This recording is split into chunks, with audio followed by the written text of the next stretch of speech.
Mesdames et messieurs, bonjour à toutes et à tous, bienvenue dans cette nouvelle vidéo de la formation CCNA 231. Alors plaisir de vous retrouver dans une nouvelle vidéo pratique, donc c'est une deuxième partie pour le ARP Dynamic ARP Inspection. Dans ce cas-là, on a essayé un peu d'évoluer le lab, donc on a rajouté donc, une petite machine Kali Linux, donc c'est là on va jouer un peu, on va faire quelques conneries, hein. Alors, je souligne quelques conneries parce que tout simplement, donc via les outils qui sont offerts et qui sont disponibles sur Kali Linux, par exemple, on peut changer de l'adresse MAC. Voilà, donc on peut lancer par exemple, on peut cibler une petite attaque DOS pour voir en fait est-ce que par exemple on va dire euh, le nombre de paquets par seconde, lorsqu'en fait par exemple on va dépasser les 15 secondes, est-ce que l'interface va désactiver. Donc en fait ce sont des choses comme ça qu'on va essayer de le mettre sur du Kali Linux. Ok, donc, alors je reviens sur ma petite machine Kali Linux. Bon, je vais essayer un peu d'agrandir ça, hop. Donc ici, si je fais un if config, hop, donc là j'ai bien le 192, le 168, le 10.45. Ok, très bien. Donc si je viens sur le choc Mac, non excusez-moi, donc sur le show IP DHCP Snooping BND, donc la table de base, donc là j'ai bien le 10.45 qui correspond à cette Mac là, il est vu via l'interface Ethernet 1, Ethernet 1 /0. Très très bien. Ce que je vais essayer de faire, c'est que donc je vais essayer de faire quelques tests avant que j'entame donc un changement d'adresse MAC. Très très bien. Alors, ici je vais faire lancer un petit ping sur le 192, par exemple le 10.1, donc c'est sa gateway. Donc là, je vois très très bien que je peux pinguer ma gateway. Très bien. Si je fais par exemple un 10, non excusez-moi, donc je sais pas pourquoi je tape à chaque fois 10, mais peut-être que s'il y a avec mon travail. Donc tous les ABS chez moi ça commence avec un 10, donc c'est normal puisque je travaille dans un dans une entreprise avec plusieurs data centers. Donc 10.87. Donc là j'ai bien par exemple, j'ai bien en fait les équipements donc qui me répondent sans aucun souci. Très très bien. Donc là tout va bien, la vie en rose. C'est magnifique, c'est nickel, tout marche très bien. Ok. Maintenant, ce que je vais essayer de faire à partir du Kali Linux, c'est que je vais essayer de changer la Mac. Donc, c'est que ici, si je fais un if config, donc là, la Mac que j'ai, c'est bien le 000C 29 BB 70 8D. Donc, c'est la même chose que j'ai en fait ici. Ok. Donc là, je vais juste vous montrer. Donc là, c'est le 00. Donc c'est 0, 0C, 29, BB, 70. Et puis j'ai le 8D. Très très bien. Je vais essayer de faire une petite connerie en échangeant la Mac. Et regardez comment, comment notre cher ami donc, il va réagir dans ce cas-là. Ok. Là, je mettrai Mac Changer. Et puis en fait, là si je mets en fait help, donc là en fait si vous connaissez pas le MAC changer, c'est que pour changer une MAC adresse ou bien fixer une telle MAC adresse au niveau de votre interface. Donc là je mettrai MAC changer et puis en fait je mettrai le "-r" pour générer en fait une random MAC adresse. Ok. Et puis je sais pas si bon, excuse-moi. Et puis en fait ici je mettrai donc la carte ETH 0. Donc ETH 0. Parce que tout simplement, ici, j'ai une seule adresse, pardon, j'ai une seule interface physique, c'est le TH0. Ok, donc je vais faire ça. Et puis, il me dit ton current MAC, c'est celle-ci. Puis ton permanent MAC, il est celle-ci. Et bien en fait, ta nouvelle MAC que moi je t'ai associée, c'est celle-ci. Donc c'est le CA 5D Dev 70 50 81.70. Très très bien. Ce que je vais essayer de faire, c'est que je vais essayer de repinguer ma... Alors attendez, juste avant que je fasse ça, je vais juste vous passer ici. Et puis en fait, je vais essayer de pinguer le 192, le 168, le 10.1. Donc là, comme vous pouvez constater, ça répond pas. Et là, ce qu'il me dit mon routeur, ou bien pardon, excusez-moi, mon switch, c'est que il a reçu une hop, donc je vais l'arrêter, sinon en fait je ferai avoir plusieurs choses. Là, qu'est-ce qu'il me dit en fait, mon switch, c'est qu'il a reçu en fait une invalide IAP request sur le TH100, sur le VLAN 1. Regardez très très bien ce qu'il m'a mis ici, hein. Donc c'est le CAD DF50 et puis 8170. Donc c'est la MAC adresse que donc il a été associé sur notre cher ami le Kali Linux. Donc c'est 8170. Dans ce cas-là, lui, ce qu'il va vérifier, c'est que le 10.45 ne correspond pas malheureusement à cette MAC adresse. Et puis en fait, dans ce cas-là, ce qui va arriver et ce qui va arriver, c'est qu'en fait, tous les flux qui arrivent avec la 10.45 avec une autre adresse MAC, hormis celle-ci en fait qui a été remontée sur la table ou bien la database du DHCP Stamping, tout simplement, c'est que tout le trafic en fait, il sera droppé. Ok. Donc ça, on a ça. Du coup, on va essayer juste. Je sais pas si c'est possible ou pas. Est-ce qu'il faut que je redémarre? Donc là, je mettrai -S.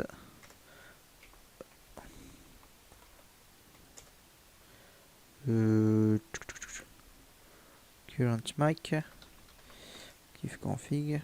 Donc, ce que je fais, c'est que je vais juste en fait redémarrer donc ma machine Kali Linux afin que je récupère donc sa bonne MAC adresse. Ok. Donc voilà. Après que j'ai redémarré ma machine, donc là je m'authentifie donc avec mon compte route. Et puis ici je reviens sur fconfig. Et puis en fait j'ai ici le 1045. Et puis en fait maintenant je vais juste refaire, je crois, il a repris donc la bonne adresse MAC 192 le 168 le 10.1. Et puis en fait maintenant donc c'est la bonne adresse MAC. Donc dans ce cas là j'arrête bien en fait à pinguer. Ok. Je refasse par exemple le 10.87. Donc là par exemple là il répond très très bien. Ok. Alors maintenant ce que je vais faire. C'est que je viens en fait au niveau de l'interface Ethernet 1/0. Interface 1/0. Et puis en fait je vais définir en fait le nombre de paquets par seconde au niveau de cette interface. Ok. Donc là je mettrai IP inspection. Et puis en fait là je vais définir en fait un rate limite. Dans ce cas-là, je vais définir, on va dire, 4 paquets par seconde. Ce sera plus facile pour moi. Et puis, en fait, ici, je vais définir, en fait, un burst, pardon, excusez-moi, sur une intervalle de 4 secondes. C'est-à-dire, c'est que je suis autorisé sur cette interface d'envoyer, donc, un nombre de paquets, par exemple, request, ARP request, donc 4 paquets par seconde, 4 paquets sur une intervalle de 4 secondes. Ok. Maintenant, si je fais donc un show IP ARP inspection sur les interfaces, là il me dit quoi exactement? Alors il me dit que l'interface ET1 1/0, donc il est un trust. Et puis en fait le rate, le nombre de paquets par seconde, c'est 4. Et puis en fait sur une burst intervalle, c'est 4 secondes. Cool. Maintenant, je vais bien. Ce que je vais faire, c'est qu'en fait, moi, je vais lancer en fait un scan de ARP sur l'interface ETH0 sur en fait un grand subnet de 192.168.0.0/16, donc à partir de ma machine qui est Linux, afin que je dis voilà, donc tu me scannes tout ce réseau, donc automatiquement c'est que ça va provoquer, c'est que ça aura plus que 4 paquets sur un intervalle de 4 secondes. Et puis on va voir et on va regarder la réaction de mon switch, ou bien la réaction de Dynamic ARP Inspection sur cette interface, le ETH, c'est ça, le Ethernet 1/0. Très bien. Alors, je reviens, mon cher ami, le Kali Linux. Et puis, je sais pas si je peux agrandir, mais